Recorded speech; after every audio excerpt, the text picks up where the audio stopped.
Hello everyone, RN aims nursing hub YouTube ಚಾನಲ್ಗೆ ತಮ್ಮೆಲ್ಲರಿಗೂ ಸ್ವಾಗತ.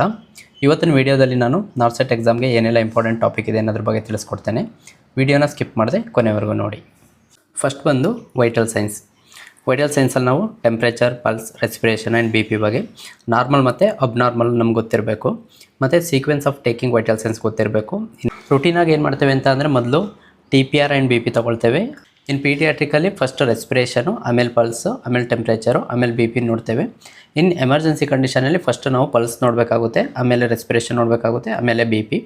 ಮತ್ತು ಟೈಪ್ಸ್ ಆಫ್ ಬಾಡಿ ಟೆಂಪ್ರೇಚರ್ ನಮ್ಗೆ ಗೊತ್ತಿರಬೇಕು. ಮತ್ತು ಫಾರ್ಮುಲಾ ನಮ್ಗೆ ಗೊತ್ತಿರಬೇಕು, ಫ್ಯಾರನೈಟಿಂದ ಸೆಲ್ಸಿಯಸ್ಗೆ ಮತ್ತು ಸೆಲ್ಸಿಯಸ್ ಟು ಫ್ಯಾರನೈಟ್ ಕನ್ವರ್ಟ್ ಮಾಡೋದು ನಮ್ಗೆ ಗೊತ್ತಿರಬೇಕು. ನೆಕ್ಸ್ಟ್ ಬಂದು ಹ್ಯಾಂಡ್ ವಾಶ್. ನಮಗೆ ಹ್ಯಾಂಡ್ ವಾಶಲ್ಲಿ ಸರ್ಜಿಕಲ್ ಹ್ಯಾಂಡ್ ವಾಶ್ ಮತ್ತು ಮೆಡಿಕಲ್ ಹ್ಯಾಂಡ್ ವಾಶ್ ಗೊತ್ತಿರಬೇಕು.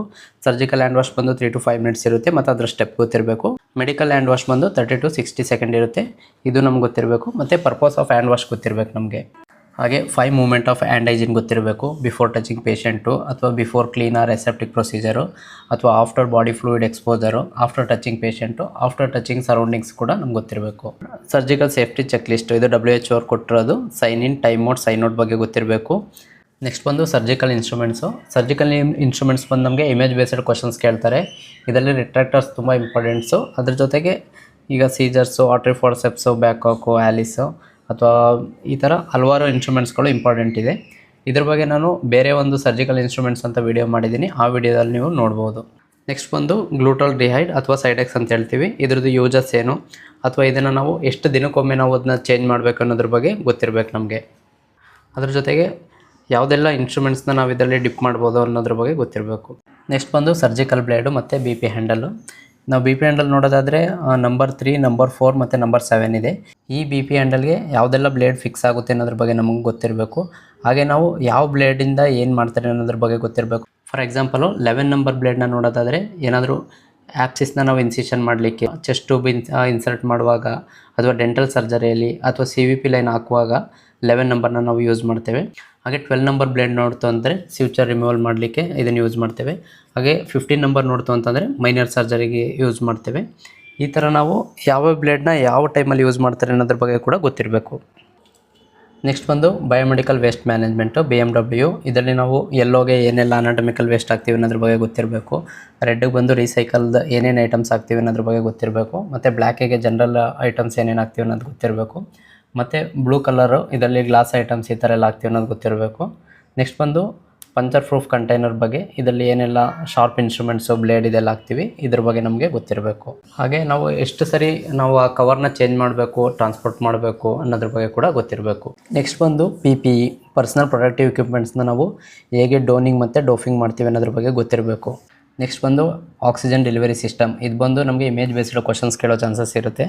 ಅದ್ರ ಜೊತೆಗೆ ಫ್ಲೋ ರೇಟ್ ಕೇಳ್ತಾರೆ. ಹಾಗೆ FiO2 ಕೂಡ ಕೇಳ್ತಾರೆ. ವೆಂಚುರಿ ಮಾಸ್ಕಲ್ಲಿ ನಮಗೆ ಕಲರ್ ಕೋಡ್ ಕೇಳಿ ಅದರದ್ದು ಫ್ಲೋ ರೇಟ್ ಅಥವಾ ಅದರ FiO2 ಕೂಡ ಕೇಳ್ತಾರೆ. ಮತ್ತು ನಮಗೆ ಆಕ್ಸಿಜನಿಂದ ಏನೆಲ್ಲ ಕಾಂಪ್ಲಿಕೇಶನ್ ಇದೆ ಅನ್ನೋದ್ರ ಬಗ್ಗೆ ಕೂಡ ತಿಳ್ಕೊಬೇಕಾಗ್ತದೆ. ರೆಸ್ಪಿರೇಟರಿ ಆಲ್ಕೊಲೋಸಿಸು, ಅಥವಾ ಟೆಲೆಕ್ಸಾಸಿಸು, ಫೈರ್ ಹಜಾರ್ಡು, ಅಥವಾ O2 ಟಾಕ್ಸಿಸಿಟಿ, ಅಥವಾ ಪ್ರಿಮೇಚರು ರೆಟಿನೋಪತಿ, ಇದ್ರ ಬಗ್ಗೆ ಎಲ್ಲ ಗೊತ್ತಿರಬೇಕು. ಫೇಸ್ ಮಾಸ್ಕ್ನ ಕಾಮನ್ಲಿ ಎಮರ್ಜೆನ್ಸಿ ಟೈಮಿಗೆ ಮತ್ತು ಶಾರ್ಟ್ ಟರ್ಮ್ಗೆ ಯೂಸ್ ಮಾಡ್ತೇವೆ. ನೇಸಲ್ ಕ್ಯಾನುಲನ್ನು ಕಾಮನ್ಲಿ ನಾವು ಲಾಂಗ್ ಟರ್ಮ್ ಓಟೋ ಥೆರಪಿಗೆ ಯೂಸ್ ಮಾಡ್ತೇವೆ. ಹಾಗೆ ಏನೆಲ್ಲ ಆಕ್ಸಿಜನ್ ಡಿವೈಸ್ ಇದೆ ಅದ್ರ ಬಗ್ಗೆ ನಮಗೆ ಕಂಪ್ಲೀಟಾಗಿ ಗೊತ್ತಿರಬೇಕು. ನೆಕ್ಸ್ಟ್ ಬಂದು airway management and equipment and devices ಬಗ್ಗೆ ಗೊತ್ತಿರಬೇಕು ನಮಗೆ. ನೆಕ್ಸ್ಟ್ ಬಂದು ಎಂಡೋಟ್ರಕಿಯಲ್ ಟ್ಯೂಬು. ಇದನ್ನು ನಾವು ಮತ್ತು ಕಾಂಪ್ಲಿಕೇಶನ್ ಬಗ್ಗೆ ಗೊತ್ತಿರಬೇಕು. ಸೈಜ್ ಆಫ್ ET ಟ್ಯೂಬ್ ಬಗ್ಗೆ ಗೊತ್ತಿರಬೇಕು. ಫಾರ್ ಎಕ್ಸಾಂಪಲ್ ಅಡಲ್ಟ್ ಮೇಲ್ಗೆ ನೋಡೋದಾದರೆ 8 to 8.5 mm ಹಾಕ್ತಾರೆ. ಹಾಗೆ ಫೀಮೇಲ್ಗೆ ನೋಡ್ತು ಅಂದರೆ 7.5 to 8 mm ಹಾಕ್ತಾರೆ. ಪ್ರೀಟರ್ಮ್ ಬೇಬಿಯಲ್ಲಿ 2.5 mm, ಹಾಗೆ 3 ಮಂತ್ಗಳಲ್ಲಿ ನೋಡೋದಾದರೆ 3 mm ಹಾಕ್ತೇವೆ. ಮತ್ತು ನಾವು ಎಂಡೋಟ್ರಕಿಯಲ್ ಟ್ಯೂಬ್ ಹಾಕುವಾಗ ಯಾವ ಪೊಸಿಷನ್ಸ್ನ ಕೊಡ್ತೇವೆ ಅದು ಕೂಡ ಇಂಪಾರ್ಟೆಂಟ್ ಆಗ್ತದೆ. ಮತ್ತು ಎಂಡೋಟ್ರಕಿಯಲ್ ಟ್ಯೂಬ್ನ ನಾವು ಕ್ಯಾಲ್ಕುಲೇಷನ್ ಮಾಡೋಕ್ಕೆ ಫಾರ್ಮುಲಾ ಇದೆ, ಅದು ತುಂಬ ಇಂಪಾರ್ಟೆಂಟು. ಏಜ್ ಡಿವೈಡೆಡ್ ಬೈ 4+4 ಅಂತ ಹೇಳಿದೆ. ನೆಕ್ಸ್ಟ್ ಬಂದು ಟ್ರಕಿಯಸ್ಟಮಿ ಟ್ಯೂಬು. ಇದನ್ನು ನಾವು ಸೆಕೆಂಡ್ ಆ್ಯಂಡ್ ಥರ್ಡ್ ಟ್ರಕಿಯಲ್ ರಿಂಗಲ್ಲೇ ಹಾಕ್ತೇವೆ. ಇದು ನಾವು ಪೊಸಿಷನ್ಸ್ನ ನೋಡೋದಾದರೆ ರೋಚ್ ಪೊಸಿಷನಲ್ಲಿ ಇದನ್ನು ಹಾಕ್ತಾರೆ. ಮತ್ತು ಇದರದ್ದು ಇಂಡಿಕೇಷನ್ ಏನು, ಕಾಂಪ್ಲಿಕೇಶನ್ ಏನು ಅನ್ನೋದು ಗೊತ್ತಿರಬೇಕು. ಮತ್ತು ಪೋರ್ಟ್ ಆಫ್ ET ಟ್ಯೂಬ್ ಬಗ್ಗೆ ಗೊತ್ತಿರಬೇಕು. ಔಟರ್ ಕ್ಯಾನುಲಾ, ಇನ್ನರ್ ಕ್ಯಾನುಲಾ, ಆಬ್ಚುರೇಟರ್ ಬಗ್ಗೆ ನಮ್ಗೆ ಗೊತ್ತಿರಬೇಕು. ನೆಕ್ಸ್ಟ್ ಬಂದು ಗೂಡಲ್ ಏರ್ವೇ. ಇದನ್ನು ಇಮೇಜ್ ಬೇಸ್ಡ್ ಕ್ವಶನ್ಸಲ್ಲಿ ಕೇಳ್ತಾ ಇರ್ತಾರೆ. ಹಾಗೆ ಇದ್ರದ್ದು ಕಲರ್ ಕೋಡ್ ಕೂಡ ಕೇಳ್ತಾರೆ. ಮತ್ತು ಗೂಡಲ್ ಏರ್ವೇದು ಮೆಜರ್ಮೆಂಟ್ ಹೇಗೆ ಮಾಡ್ತೀವಿ ಅನ್ನೋದು ಕೂಡ ಗೊತ್ತಿರಬೇಕು. ಮೆಜರ್ಮೆಂಟ್ ಹೇಗೆ ಅಂತ ಅಂದರೆ from corner of mouth to angle of the mandible. Next ಬಂದು ನೇಸೋಫ್ಯಾರೆಂಜಿಯಲ್ ಏರ್ವೇ. ಇದನ್ನು ನಾವು ಥ್ರೂ ನೋಸ್ಟ್ರಿಲ್ಸ್ ಇನ್ಸರ್ಟ್ ಮಾಡ್ತೀವಿ. ಇದರದ್ದು ಮೆಜರ್ಮೆಂಟ್ ತುಂಬ ಇಂಪಾರ್ಟೆಂಟು. ನೆಕ್ಸ್ಟ್ ಬಂದು ಸಕ್ಷನ್ ಪ್ರೊಸೀಜರ್ ಬಗ್ಗೆ ನಮ್ಗೆ ಚೆನ್ನಾಗಿ ಗೊತ್ತಿರಬೇಕು. ಎಂಡೋಟ್ರಕಿಯಲ್ ಟ್ಯೂಬ್ ಯಾವ ಥರ ಸಕ್ಷನ್ ಮಾಡಬೇಕು, ಟ್ರಕಿಯಸ್ಟಮ್ ಟ್ಯೂಬ್ಗೆ ಯಾವ ಥರ ಸಕ್ಷನ್ ಮಾಡಬೇಕು, ಓವರಲ್ಲಿ ಯಾವ ಥರ ಸಕ್ಷನ್ ಮಾಡಬೇಕು, ಮತ್ತು ಸಕ್ಷನ್ ಮಾಡುವಾಗ ನಮಗೆ ಏನೆಲ್ಲ ಇಕ್ವಿಪ್ಮೆಂಟ್ಸ್ ಇರಬೇಕು, ಮತ್ತು ಎಷ್ಟು ಸೆಕೆಂಡ್ಗಳ ಗಂಟ ನಾವು ಸಕ್ಷನ್ನ ಮಾಡ್ಬೋದು ಅನ್ನೋದ್ರ ಬಗ್ಗೆ ಗೊತ್ತಿರಬೇಕು. ನೆಕ್ಸ್ಟ್ ಬಂದು ಸಕ್ಷನ್ ಕ್ಯಾಥೆಟರ್ ಕಲರ್ ಕೋಡು. ಸಕ್ಷನ್ ಕ್ಯಾಥೆಟರ್ ಆಗಿರ್ಬೋದು ಅಥವಾ ಪೊಲೀಸ್ ಕ್ಯಾಥೆಟರ್ ಆಗಿರ್ಬೋದು, ಇದೆಲ್ಲ ಆಲ್ಮೋಸ್ಟ್ ಸೇಮ್ ಕಲರೇ ಇರುತ್ತೆ. ನಾವು ಕಲರ್ನ ನೋಡ್ತು ಅಂತಂದರೆ 5 ಫ್ರೆಂಚ್ ಬಂದು ಗ್ರೇ ಇರುತ್ತೆ, 6 ಫ್ರೆಂಚ್ ಬಂದು ಗ್ರೀನ್ ಇರುತ್ತೆ, 8 ಫ್ರೆಂಚ್ ಬಂದು ಬ್ಲೂ ಇರುತ್ತೆ, 10 ಫ್ರೆಂಚ್ ಬಂದು ಬ್ಲ್ಯಾಕ್ ಇರುತ್ತೆ, 12 ಫ್ರೆಂಚ್ ಬಂದು ವೈಟ್ ಇರುತ್ತೆ, 14 ಬಂದು ಗ್ರೀನ್ ಇರುತ್ತೆ, 16 ಬಂದು ಆರೆಂಜ್ ಇರುತ್ತೆ, 18 ಬಂದು red, 20 yellow, 22 violet, 24 light blue. Next ಬಂದು ಸಿ ಪಿ ಆರಲ್ಲಿ ನಮಗೆ ಇಂಡಿಕೇಷನ್ ಏನು, ಕಾಂಟ್ರಾ ಇಂಡಿಕೇಷನ್ ಏನು ಅನ್ನೋದು ಗೊತ್ತಿರಬೇಕು. ಫಾರ್ ಅಡಲ್ಟ್ಗೆ ಯಾವ ಥರ, ಚೈಲ್ಡ್ಗೆ ಯಾವ ಥರ, ಇನ್ಫೆಂಟ್ಗೆ ಯಾವ ಥರ ಅನ್ನೋದ್ರ ಬಗ್ಗೆ ಗೊತ್ತಿರಬೇಕು. ಕಂಪ್ರೆಷನ್ ಮತ್ತು ವೆಂಟಿಲೇಷನ್ ರೇಷಿಯೋ ಬಗ್ಗೆ ಗೊತ್ತಿರಬೇಕು, ಮತ್ತು ಡೆಪ್ತ್ ಆಫ್ ಕಂಪ್ರೆಷನ್ ಗೊತ್ತಿರಬೇಕು, ಮತ್ತು ಹ್ಯಾಂಡ್ ಪೊಸಿಷನ್ಸ್ ಎಲ್ಲಿ ಹೇಗಿರಬೇಕು ಅನ್ನೋದು ಗೊತ್ತಿರಬೇಕು. ಮತ್ತು ನಾವು ಸಿ ಪಿ ಆರ್ ಮಾಡುವಾಗ ಯಾವ ಪಲ್ಸನ್ನು ಚೆಕ್ ಮಾಡ್ತೀವಿ, ಅಡಲ್ಟ್ಗೆ ಹೇಗೆ, ಪೀಡಿಯಾಟ್ರಿಕ್ಗೆ ಹೇಗೆ ಅನ್ನೋದ್ರ ಬಗ್ಗೆ ಗೊತ್ತಿರಬೇಕು. ನೆಕ್ಸ್ಟ್ ಬಂದು ಏರ್ವೇ ಮ್ಯಾನವರ್ಸ್, ಚಿನ್ ಲಿಫ್ಟ್ ಮತ್ತು ಹೆಡ್ ಟಿಲ್ಟ್ ಬಗ್ಗೆ ಗೊತ್ತಿರಬೇಕು. ಹಾಗೆ ಜಾ ಥ್ರಸ್ಟ್ ಮೆಥಡ್ ಬಗ್ಗೆ ಗೊತ್ತಿರಬೇಕು. ಇದನ್ನು ನಾವು ಯೂಶ್ವಲಿ ಸ್ಪೈನಲ್ ಇಂಜುರಿ ಆದ ಪೇಷಂಟ್ಸ್ಗೆ ಯೂಸ್ ಮಾಡ್ತೇವೆ. ಹಿಮ್ಲಿಚ್ ಮ್ಯಾನವರ್ ಅಥವಾ ಅಬ್ಡೋಮಿನಲ್ ಥ್ರಸ್ಟ್ ಅಂತ ಕೂಡ ಹೇಳ್ತೇವೆ. ಇದೊಂದು ಫಸ್ಟ್ ಏಡ್ ಟೆಕ್ನಿಕ್ಕು. ಏನಾದರೂ ಫಾರಿನ್ ಬಾಡಿ ಅಬ್ಸ್ಟ್ರಕ್ಷನ್ ಆಗಿರುವಾಗ, ಚೋಕಿಂಗ್ ಆಗ್ತಾ ಇರುವಾಗ ಈ ಟೆಕ್ನಿಕ್ನ ನಾವು ಯೂಸ್ ಮಾಡಬೇಕಾಗ್ತದೆ. ಇದನ್ನು ನಮಗೆ ಇದರದ್ದು ಇಂಡಿಕೇಷನ್ ಮತ್ತು ಕಾಂಟ್ರಾ ಇಂಡಿಕೇಷನ್ ಗೊತ್ತಿರಬೇಕು. ಕಾನ್ಷಿಯಸ್ ಇದ್ದ ಪರ್ಸನ್ಗೆ ನಾವು ಹೇಗೆ ಮಾಡಬೇಕು, ಅಥವಾ ಅನ್ಕಾನ್ಷಿಯಸ್ ಇದ್ದ ಪರ್ಸನ್ಗೆ ಹೇಗೆ ಮಾಡಬೇಕು, ಅಥವಾ ಪೀಡಿಯಾಟ್ರಿಕ್ ಚೈಲ್ಡ್ಗೆ ನಾವು ಹೇಗೆ ಮಾಡಬೇಕು ಅನ್ನೋದ್ರ ಬಗ್ಗೆ ಇದ್ರ ಬಗ್ಗೆ ಗೊತ್ತಿರಬೇಕು. ನೆಕ್ಸ್ಟ್ ಬಂದು ಗ್ಲಾಸ್ಗೋ ಕೋಮಾ ಸ್ಕೇಲ್ ಅಥವಾ GCS. ಇದರಲ್ಲಿ ನಮಗೆ ಮೈಲ್ಡು, ಮಾಡ್ರೇಟ್, ಸಿವಿಯರ್ ಬಗ್ಗೆ ಗೊತ್ತಿರಬೇಕು. ಮೈಲ್ಡ್ ಬಂದು 13 to 15, ಮಾಡ್ರೇಟ್ ಬಂದು 9 to 12, ಸಿವಿಯರ್ ಬಂದು 3 to 8. ಹಾಗೆ ಇದರಲ್ಲಿ ನಾವು ಮಿನಿಮಮ್ ನೋಡ್ತು ಅಂತಂದರೆ ಮಿನಿಮಮ್ 3 ಇರಲೇಬೇಕು. ಹಾಗೆ ಮ್ಯಾಕ್ಸಿಮಮ್ ನೋಡ್ತು ಅಂತಂದರೆ 15. ಇದರಲ್ಲಿ ಕಾನ್ಷಿಯಸ್ಸು ಅಥವಾ ಅನ್ಕಾನ್ಷಿಯಸ್ಸು ಅಥವಾ ಡೆತ್ ಪೇಷಂಟಲ್ಲಿ ಕೂಡ ಎಷ್ಟಿರುತ್ತೆ ಅನ್ನೋದ್ರ ಬಗ್ಗೆ ಗೊತ್ತಿರಬೇಕು. ನೆಕ್ಸ್ಟ್ ಬಂದು ಪೊಸಿಷನ್ಸ್ ಮತ್ತು ಅದರದ್ದು ಯೂಸಸ್. ಪೊಸಿಷನ್ಸ್ನ ನೋಡೋದಾದರೆ ಡ್ಯೂರಿಂಗ್ ಸರ್ಜರಿ ಆಗಿರ್ಬೋದು, ಆಫ್ಟರ್ ಸರ್ಜರಿ ಆಗಿರ್ಬೋದು, ಅಥವಾ ಎಂಡೋಟ್ರಕಿಯಲ್ ಟ್ಯೂಬ್ ಹಾಕುವಾಗ ಯಾವ ಪೊಸಿಷನ್ಸ್ನ ಕೊಡಬೇಕು, ET ಟ್ಯೂಬ್ ಹಾಕುವಾಗ ಯಾವ ಪೊಸಿಷನ್ಸ್ನ ಕೊಡಬೇಕು, ಲಂಬರ್ ಪಂಚರ್ ಮಾಡುವಾಗ ಯಾವ ಪೊಸಿಷನ್ಸಲ್ಲಿ ಇರಬೇಕು, ಅದು CVP ಲೈನ್ ಇನ್ಸರ್ಟ್ ಮಾಡುವಾಗ ಯಾವ ಥರ, ಹೀಗೆ ಯಾವ್ಯಾವ ಡಿಸೀಸ್ ಕಂಡೀಷನ್ಗೆ ಯಾವ್ಯಾವ ಪೊಸಿಷನ್ಸ್ನ ಕೊಡಬೇಕು ಅನ್ನೋದ್ರ ಬಗ್ಗೆ ನಮಗೆ ಗೊತ್ತಿರಬೇಕು. ನೆಕ್ಸ್ಟ್ ಬಂದು IV ಕ್ಯಾನುಲ, ಅದರದ್ದು ಕಲರ್ ಕೋಡ್ ಗೊತ್ತಿರಬೇಕು ನಮಗೆ. 14 ಗೇಜ್ ಬಂದು ಆರೆಂಜು, 16 ಗೇಜ್ ಬಂದು ಗ್ರೇ, 17 ಗೇಜ್ ಬಂದು ವೈಟು, 18 ಗೇಜ್ ಬಂದು ಗ್ರೀನು, 20 ಗೇಜ್ ಬಂದು ಪಿಂಕು, 22 ಬಂದು ಬ್ಲೂ, 24 ಗೇಜ್ ಬಂದು ಯೆಲ್ಲೋ, 26 ಬಂದು ವೈಲೆಟ್.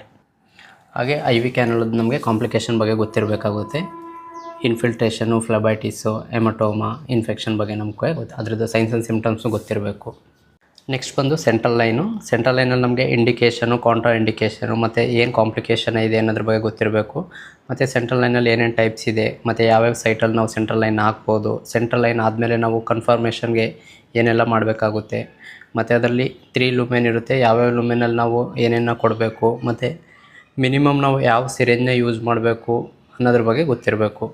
ಹಾಗೆ PICC line, peripherally inserted central line catheter ಅಂತ ಹೇಳ್ತೇವೆ. ಇದು 2.5 ಸೆಂಟಿಮೀಟರ್ ಬಿಲೋ ಆ್ಯಂಟಿಕ್ಯೂಬಿಕಲ್ ಫೋಸಾ ಲೈನಲ್ಲಿ ಹಾಕ್ತೇವೆ. ನೆಕ್ಸ್ಟ್ ಬಂದು CVP ಮಾನಿಟ್ರಿಂಗ್, ಸೆಂಟ್ರಲ್ ವೀನಸ್ ಪ್ರೆಷರ್ನ ಮಾನಿಟ್ರಿಂಗ್ ಮಾಡೋದು. ಇದರದ್ದು ಪೊಸಿಷನ್ಸ್ ಹೇಗಿರುತ್ತೆ ಅನ್ನೋದ್ರ ಬಗ್ಗೆ ನಮಗೆ ಗೊತ್ತಿರಬೇಕು. ಇದನ್ನು ನಾವು 2 ಥರ ಚೆಕ್ ಮಾಡ್ತೇವೆ, ಒಂದು ಮ್ಯಾನೋಮೀಟರಲ್ಲಿ, ಇನ್ನೊಂದು ಟ್ರಾನ್ಸ್ಡ್ಯೂಸರಲ್ಲಿ. ಲೆಫ್ಟ್ ಸೈಡ್ ಇಮೇಜ್ ನೋಡ್ಬೋದು, ಇದು ಮ್ಯಾನೋಮೀಟರ್, ಇದು ಮ್ಯಾನ್ಯುವಲ್ ಚೆಕ್ ಮಾಡೋವಂಥದ್ದು. ರೈಟ್ ಸೈಡಲ್ಲಿ ನೋಡ್ಬೋದು, ಥ್ರೂ ಟ್ರಾನ್ಸ್ಡ್ಯೂಸರಿಂದ ಮಾನಿಟರ್ ಕನೆಕ್ಟ್ ಮಾಡಿದ್ವಿ, ಮತ್ತು ಇದರಲ್ಲಿ ಪ್ರೆಷರ್ ಬ್ಯಾಗ್ ಕೂಡ ಇರುತ್ತೆ. ನೆಕ್ಸ್ಟ್ ಬಂದು TPN, ಟೋಟಲ್ ಪೇರೆಂಟಲ್ ನ್ಯೂಟ್ರಿಷನು. ಇದು ಬಂದು ನಮಗೆ TPN ಬ್ಯಾಗ್ ಬಂದು ನಮಗೆ 2-in-1 ಫಾರ್ಮುಲಾದಲ್ಲಿರುತ್ತೆ ಅಥವಾ 3-in-1 ಫಾರ್ಮುಲಾದಲ್ಲಿರುತ್ತೆ.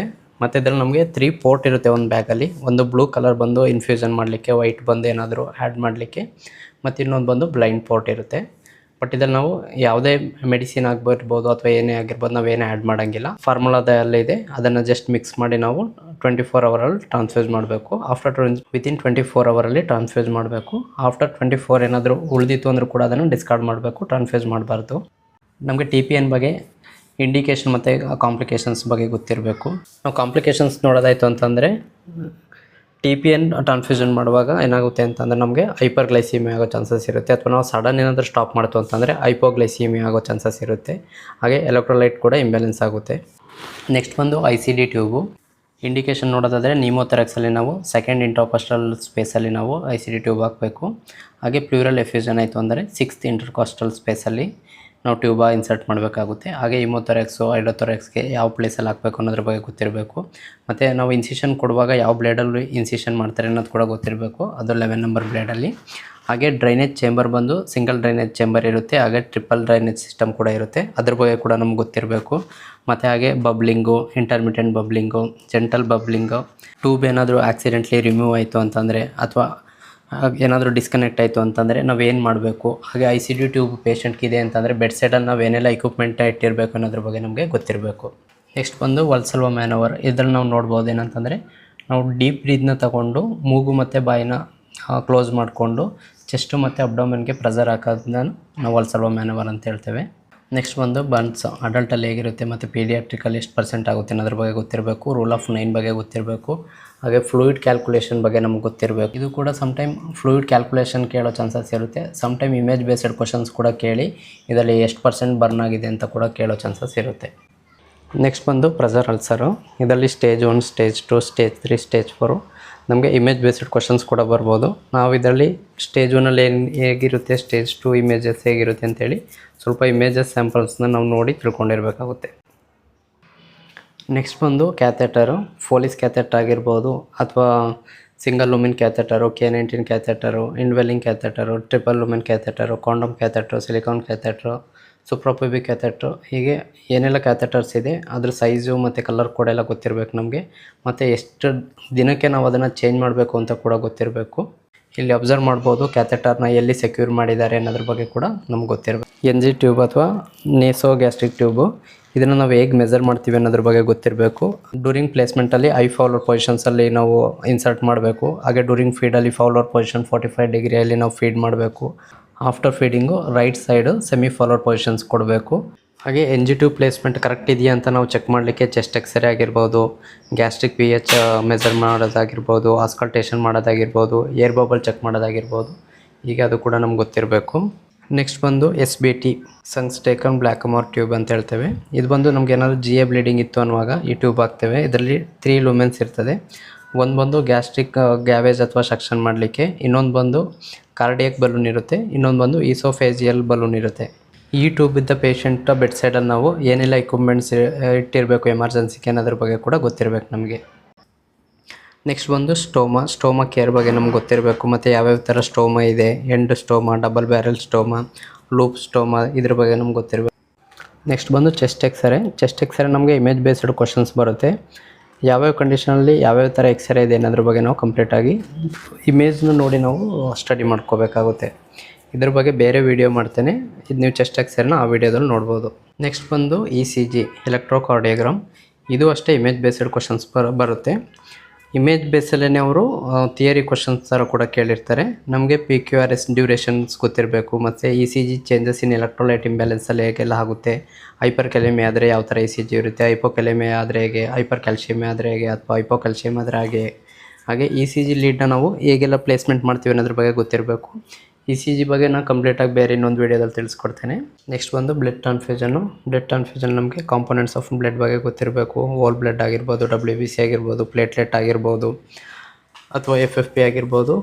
ಮತ್ತು ಅದನ್ನು ನಾವು ಹೇಗೆ ಸ್ಟೋರ್ ಮಾಡ್ತೀವಿ, ಎಷ್ಟು ದಿನಗಂಟ ಸ್ಟೋರ್ ಮಾಡ್ಬೋದು, ಮತ್ತು ಟ್ರಾನ್ಸ್ಫ್ಯೂಷನ್ ಟೈಮು ಎಷ್ಟು ಟೈಮ್ ಗಂಟ ನಾವು ಟ್ರಾನ್ಸ್ಫ್ಯೂಷನ್ ಮಾಡ್ಬೋದು, ಮತ್ತು ಪ್ರೊಸೀಜರ್ ನಾವು ಟ್ರಾನ್ಸ್ಫ್ಯೂಷನ್ ಮಾಡುವಾಗ ಎಷ್ಟು ಜನ ರಿಜಿಸ್ಟರ್ಸ್ ಇರಬೇಕು, ಮತ್ತು ಬ್ಲಡ್ ಟ್ರಾನ್ಸ್ಫ್ಯೂಷನ್ ಆಗುವಾಗ ಏನೆಲ್ಲ ಕಾಂಪ್ಲಿಕೇಶನ್ ಆಗ್ಬೋದು, ನಾವು ಏನು ಎಮರ್ಜೆನ್ಸಿ ಡ್ರಗ್ನ ಇಡಬೇಕು ಅನ್ನೋದ್ರ ಬಗ್ಗೆ ಕಂಪ್ಲೀಟಾಗಿ ನಮ್ಗೆ ಗೊತ್ತಿರಬೇಕು. ನೆಕ್ಸ್ಟ್ ಬಂದು ಸ್ಪಿಲ್ ಮ್ಯಾನೇಜ್ಮೆಂಟು. ನಮಗೆ ಸ್ಪಿಲ್ ಮ್ಯಾನೇಜ್ಮೆಂಟಲ್ಲಿ ಬಾಡಿ ಫ್ಲೂಯಿಡ್ ಆಗಿರ್ಬೋದು ಅಥವಾ ಬ್ಲಡ್ ಆಗಿರ್ಬೋದು ಅಥವಾ ಮರ್ಕ್ಯುರಿ ಸ್ಪಿಲ್ ಆಗಿರ್ಬೋದು. ಹೀಗೆ ನಾವು ಹೇಗೆ ಸ್ಪಿಲ್ ಮ್ಯಾನೇಜ್ಮೆಂಟ್ನ ಮಾಡ್ತೀವಿ, ನಾವು ಅದನ್ನು ಹೇಗೆ ಕಲೆಕ್ಟ್ ಮಾಡಬೇಕು ಮತ್ತು ಅದನ್ನ ಹೇಗೆ ಡಿಸ್ಪೋಸ್ ಮಾಡಬೇಕು ಅನ್ನೋದ್ರ ಬಗ್ಗೆ ನಮ್ಗೆ ಗೊತ್ತಿರಬೇಕು. ನೆಕ್ಸ್ಟ್ ಬಂದು ನೀಡಲ್ ಸ್ಟಿಕ್ ಇಂಜುರಿ. ನಮಗೇನಾದರೂ ನೀಡಲ್ ಸ್ಟಿಕ್ ಇಂಜುರಿ ಆಯಿತು ಅಂತಂದರೆ ತಕ್ಷಣ ನಾವು ಏನು ಮಾಡಬೇಕು, ಯಾವ ಥರ ವಾಶ್ ಮಾಡಬೇಕು, ಸ್ಕ್ವೀಸ್ ಮಾಡಬೇಕಾ ಮಾಡಬಾರ್ದಾ, ಅಥವಾ ಇಮಿಡಿಯೇಟ್ಲಿ ನಾವು ಯಾರಿಗೆ ರಿಪೋರ್ಟ್ ಮಾಡಬೇಕು, ನೆಕ್ಸ್ಟ್ ನಾವು ಅದನ್ನು ಏನು ಟ್ರೀಟ್ಮೆಂಟ್ನ ತಗೊಳ್ಬೇಕು, ಎಷ್ಟು ದಿನ ಟ್ರೀಟ್ಮೆಂಟ್ ತಗೋಬೇಕು ಅನ್ನೋದ್ರ ಬಗ್ಗೆ ಕಂಪ್ಲೀಟಾಗಿ ನಮಗೆ ಗೊತ್ತಿರಬೇಕು. ನೆಕ್ಸ್ಟ್ ಬಂದು ಟ್ರಯಾಜ್ ಕ್ಯಾಟಗರಿ. ನಾವು ಪೇಷಂಟ್ನ ಯಾವ ಥರ ಕ್ಯಾಟಗರಿ ಮಾಡಬೇಕು ಅನ್ನೋದ್ರ ಬಗ್ಗೆ ನಮ್ಗೆ ಗೊತ್ತಿರಬೇಕು. ರೆಡ್ ಆಗಿರ್ಬೋದು, ಯೆಲ್ಲೋ, ಗ್ರೀನ್, ಬ್ಲೂ, ವೈಟ್ ಅಥವಾ ಬ್ಲ್ಯಾಕು, ಈ ಕಲರ್ ಬಗ್ಗೆ ನಾವು ಯಾವ ಪೇಷಂಟ್ನ ಯಾವ ಕಲರ್ಗೆ ನಾವು ತೊಗೊಳ್ಬೇಕು ಅನ್ನೋದ್ರ ಬಗ್ಗೆ ಕಂಪ್ಲೀಟಾಗಿ ಗೊತ್ತಿರಬೇಕು. ನೆಕ್ಸ್ಟ್ ಬಂದು ABG, atrial blood gas. ABG ಬಗ್ಗೆ ನಮಗೆ ಕಂಪ್ಲೀಟಾಗಿ ಗೊತ್ತಿರಬೇಕು. ಕಂಪನ್ಸೆಂಟು, ಅನ್ಕಂಪನ್ಸೆಂಟು ಅಥವಾ ಪಾರ್ಷಿಯಲಿ ಕಂಪನ್ಸೆಂಟೆಡು. ಹಾಗೆ ABG ತಗೊಳ್ಳುವಾಗ ನಾವು ವ್ಯಾಲೆಂಟ್ ಟೆಸ್ಟ್ ಯಾವ ಥರ ಮಾಡ್ತೀವಿ, ಯಾವುದೆಲ್ಲ ಜಾಗದಲ್ಲಿ ನಾವು ABGನ ತಗೊಳ್ಬೋದು ಅನ್ನೋದ್ರ ಬಗ್ಗೆ ನಮ್ಗೆ ಕಂಪ್ಲೀಟಾಗಿ ಗೊತ್ತಿರಬೇಕು. ನೆಕ್ಸ್ಟ್ ಬಂದು ಫ್ಲೂಯಿಡ್ ಆ್ಯಂಡ್ ಎಲೆಕ್ಟ್ರೋಲೈಟ್ ಇಂಬ್ಯಾಲೆನ್ಸ್ ಬಗ್ಗೆ. ಕ್ಯಾಲ್ಶಿಯಮ್ ಆಗಿರ್ಬೋದು, ಪೊಟ್ಯಾಷಿಯಮ್ ಆಗಿರ್ಬೋದು, ಮೆಗ್ನೀಷಿಯಮ್ ಆಗಿರ್ಬೋದು, ಸೋಡಿಯಂ ಆಗಿರ್ಬೋದು, ಜಾಸ್ತಿ ಆದಾಗ ಏನಾಗುತ್ತೆ, ಕಡಿಮೆ ಆದಾಗ ಏನಾಗುತ್ತೆ. ನೆಕ್ಸ್ಟ್ ಬಂದು ಲ್ಯಾಬ್ ವ್ಯಾಲ್ಯೂಸ್ ನಮಗೆ ಕಂಪ್ಲೀಟಾಗಿ ಗೊತ್ತಿರಬೇಕು. ಅಡಲ್ಟಲ್ಲಿ ಏನೆಲ್ಲ ಲ್ಯಾಬ್ ವ್ಯಾಲ್ಯೂಸ್ ಇರುತ್ತೆ ಅಥವಾ ಪೀಡಿಯಾಟ್ರಿಕಲ್ಲಿ ಏನೆಲ್ಲ ಲ್ಯಾಬ್ ವ್ಯಾಲ್ಯೂ ಇರುತ್ತೆ ಅನ್ನೋದು ನಮ್ಗೆ ಕಂಪ್ಲೀಟಾಗಿ ಗೊತ್ತಿರಬೇಕು. ನೆಕ್ಸ್ಟ್ ಬಂದು ಫ್ಲೂಯಿಡ್ ಕ್ಯಾಲ್ಕುಲೇಷನು, ಹಾಗೆ ಡ್ರಗ್ ಡೋಸೇಜ್ ಕ್ಯಾಲ್ಕುಲೇಷನ್ನು, ಇದ್ರ ಬಗ್ಗೆ ನಮಗೆ ಕಂಪ್ಲೀಟಾಗಿ ಗೊತ್ತಿರಬೇಕು. ನೆಕ್ಸ್ಟ್ ಬಂದು type of anaesthesia, general anaesthesia ಆಗಿರ್ಬೋದು, ಸೆಡೇಷನ್ನು, ರೀಜನಲ್ ಅನಸ್ತೇಷಿಯಾ ಆಗಿರ್ಬೋದು, ಲೋಕಲ್ ಅನಸ್ತೇಷಿಯಾ ಆಗಿರ್ಬೋದು, ಇದ್ರ ಬಗ್ಗೆ ಎಲ್ಲ ನಮಗೆ ಚೆನ್ನಾಗಿ ಗೊತ್ತಿರಬೇಕು. ಹಾಗೆ ಅನಸ್ತೇಷಿಯಾಕ್ಕೆ ನಾವು ಯಾವುದೆಲ್ಲ ಗ್ಯಾಸಸ್ನ ಯೂಸ್ ಮಾಡ್ತಾರೆ, ಯಾವ ಕಲರಲ್ಲಿ ಯಾವ ಗ್ಯಾಸಸ್ ಇರುತ್ತೆ ಅನ್ನೋದು ಗೊತ್ತಿರಬೇಕು. ಎಕ್ಸಾಂಪಲ್ ನೋಡ್ಬೋದು, ಇಲ್ಲಿ ರೆಡ್ ಕಲರಲ್ಲಿ ಎಲೋಥೇನ್ ಇರುತ್ತೆ, ಪರ್ಪಲಲ್ಲಿ ಐಸೋಫ್ಲೋರೈಡ್ ಇರುತ್ತೆ, ಆರೆಂಜಲ್ಲಿ ಎನ್ಫ್ಲೋರಿನ್, ಹಾಗೆ ಯೆಲ್ಲೋದಲ್ಲಿ ಸೇವೋಫ್ಲೋರಿನ್, ಬ್ಲೂವಲ್ಲಿ ಡೆಸ್ಫ್ಲೋರಿನ್. ಹಾಗೆ ಆಕ್ಸಿಜನ್ ಸಿಲಿಂಡ್ರು ಮತ್ತು ವಾಲಲ್ಲಿ ಏನು ಪೈಪ್ಲೈನ್ ಇರುತ್ತೆ, ಯಾವ ಪೈಪ್ಲೈನ್ ಯಾವ ಕಲರ್ ಕೋಡ್ ಕೊಟ್ಟಿರ್ತಾರೆ ಅನ್ನೋದ್ರ ಬಗ್ಗೆ ಕೂಡ ತಿಳ್ಕೊಂಡಿರ್ಬೇಕು ನಾವು. ನೆಕ್ಸ್ಟ್ ಬಂದು ವೆಂಟಿಲೇಟ್ರ್ ಮೋಡ್ ಬಗ್ಗೆ ತಿಳ್ಕೊಬೇಕಾಗುತ್ತೆ. ಹಾಗೆ ನಾವು CPAP BiPAP ಬಗ್ಗೆ ಕೂಡ ತಿಳ್ಕೊಬೇಕಾಗುತ್ತೆ. ಇದು ಇಮೇಜ್ ಬೇಸ್ಡ್ ಕ್ವಶನ್ ಕೂಡ ಬರುತ್ತೆ. ಸಮ್ಟೈಮ್ ಅವರು ಕೆಲವು ವ್ಯಾಲ್ಯೂ ಕೊಟ್ಬಿಟ್ಟು ಈ ಪೇಷಂಟ್ ಯಾವ ಮೂಡಲ್ಲಿದೆ ಅಥವಾ ಈ ಪೇಷಂಟ್ಗೆ ನಾವು ಯಾವ ಮೂಡನ್ನ ನಾವು ಹಾಕ್ಬೋದು ಅನ್ನೋದ್ರ ಬಗ್ಗೆ ಕೂಡ ಕ್ವಶನ್ಸ್ನ ಕೇಳ್ತಾರೆ. ನೆಕ್ಸ್ಟ್ ಬಂದು ಲಂಬರ್ ಪಂಚರ್ ಪ್ರೊಸೀಜರ್ ಬಗ್ಗೆ ಗೊತ್ತಿರಬೇಕು ನಮಗೆ. ಡ್ಯೂರಿಂಗ್ ನಾವು ಪೇಷಂಟ್ಗೆ ಯಾವ ಪೊಸಿಷನ್ಸ್ ಕೊಡಬೇಕು, ಆಫ್ಟರ್ ಲಂಬರ್ ಪಂಚರ್ ನಾವು ಪೇಷಂಟ್ಗೆ ಯಾವ ಪೊಸಿಷನ್ಸ್ ಕೊಡಬೇಕು ಅನ್ನೋದ್ರ ಬಗ್ಗೆ ಕಂಪ್ಲೀಟಾಗಿ ನಮ್ಗೆ ಗೊತ್ತಿರಬೇಕು. ನೆಕ್ಸ್ಟ್ ಬಂದು ಪ್ರೀ ಆಪರೇಟಿವ್ ಮತ್ತು ಪೋಸ್ಟ್ ಆಪರೇಟಿವ್ ಮ್ಯಾನೇಜ್ಮೆಂಟ್ ಬಗ್ಗೆ ನಾವು ಕಂಪ್ಲೀಟಾಗಿ ತಿಳ್ಕೊಂಡಿರಬೇಕಾಗುತ್ತೆ ಯಾವ್ಯಾವ. ನೆಕ್ಸ್ಟ್ ಬಂದು ಬ್ಯಾಂಡೇಜ್ ಮತ್ತು ಅದರ ಟೈಪ್ಸ್ ಬಗ್ಗೆ ನಮ್ಗೆ ಗೊತ್ತಿರಬೇಕು. ಇದು ಇಮೇಜ್ ಬೇಸ್ಡ್ ಕ್ವಶನ್ಸಲ್ಲಿ ಕೂಡ ಬರುತ್ತೆ ಇದು. ನೆಕ್ಸ್ಟ್ ಬಂದು ಕಂಪಾರ್ಟ್ಮೆಂಟ್ ಸಿಂಡ್ರೋಮ್, ಇದರದ್ದು ಸೈನ್ಸ್ ಆ್ಯಂಡ್ ಸಿಮ್ಟಮ್ಸು, ಇದು ತುಂಬ important. Sometime image based questions ಕೂಡ ಕೇಳ್ತಾರೆ, ಅಥವಾ ಸಮ್ಟೈಮ್ ಸೈನ್ಸ್ ಆ್ಯಂಡ್ ಸಿಮ್ಟಮ್ಸ್ನ ಕೇಳಿ ಇದು ಯಾವ ಸಿಂಡ್ರೋಮ್ ಅಂತ ಕೂಡ ಕೇಳ್ತಾರೆ. ನೆಕ್ಸ್ಟ್ ಬಂದು ಎವಿಸರೇಷನ್ ಮತ್ತು ಡಿಸೆನ್ಸ್ ಬಗ್ಗೆ ಕೇಳ್ತಾರೆ, ಇದು ಇಮೇಜ್ ಬೇಸ್ಡ್ ಕ್ವಶನ್ಸಲ್ಲಿ ಕೂಡ ಬರುತ್ತೆ, ಅಥವಾ ಸಮ್ಟೈಮ್ ಅವರು ಜಸ್ಟ್ ಕ್ವಶನ್ಸ್ ಕೇಳಿ ಇದು ಎವಿಸರೇಷನ್ ಅಥವಾ ಡಿಸೆನ್ಸ್ ಯಾವುದು ಅಂತ ಹೇಳಿ ಕೂಡ ಕೇಳೋ ಚಾನ್ಸಸ್ ಇರುತ್ತೆ. ನೆಕ್ಸ್ಟ್ ಬಂದು ಕ್ರಚ್ ವಾಕಿಂಗ್ ಕೂಡ ಕೇಳ್ತಾರೆ, ಸ್ಟೆಪ್ ಇಳಿಯುವಾಗ ಯಾವ ಕಾಲನ್ನ ಫಸ್ಟ್ ಇಡಬೇಕು, ಅಥವಾ ಸ್ಟೆಪ್ ಮೇಲೆ ಹತ್ತುವಾಗ ಯಾವ ಕಾಲನ್ನ ಮೇಲೆ ಇಡಬೇಕು, ಅಥವಾ ನಾರ್ಮಲಾಗಿ ನಡ್ಕೊಂಡು ಹೋಗುವಾಗ ನಾವು ಯಾವ ಥರ ನಡ್ಕೊಂಡು ಹೋಗ್ಬೇಕು ಅನ್ನೋದ್ರ ಬಗ್ಗೆ ಕೂಡ ಅವರು ಸೆನ್ಯೂರಿಯನ್ನ ಕೇಳ್ತಾರೆ, ಅದಕ್ಕೂ ಕೂಡ ನಾವು ತಿಳ್ಕೊಂಡಿರಬೇಕು. ಈ ವಿಡಿಯೋದಲ್ಲಿ ನಿಮಗೆ ಒಳ್ಳೆ ಮಾಹಿತಿ ಸಿಕ್ಕಿದರೆ ಈ ವಿಡಿಯೋನ ಲೈಕ್ ಮಾಡಿ, ಹಾಗೂ ನಿಮ್ಮ ಸ್ನೇಹಿತರಿಗೂ ಕೂಡ ಫಾರ್ವರ್ಡ್ ಮಾಡಿ. ಇದೇ ಥರ ನಾರ್ಸೆಟ್ ಹಾಗೂ ನರ್ಸಿಂಗ್ ಎಕ್ಸಾಮ್ ರಿಲೇಟೆಡ್ ವಿಡಿಯೋಗಳಿಗೆ ಈ ಚಾನಲ್ನ ಸಬ್ಸ್ಕ್ರೈಬ್ ಮಾಡಿ. Thank you for watching this video.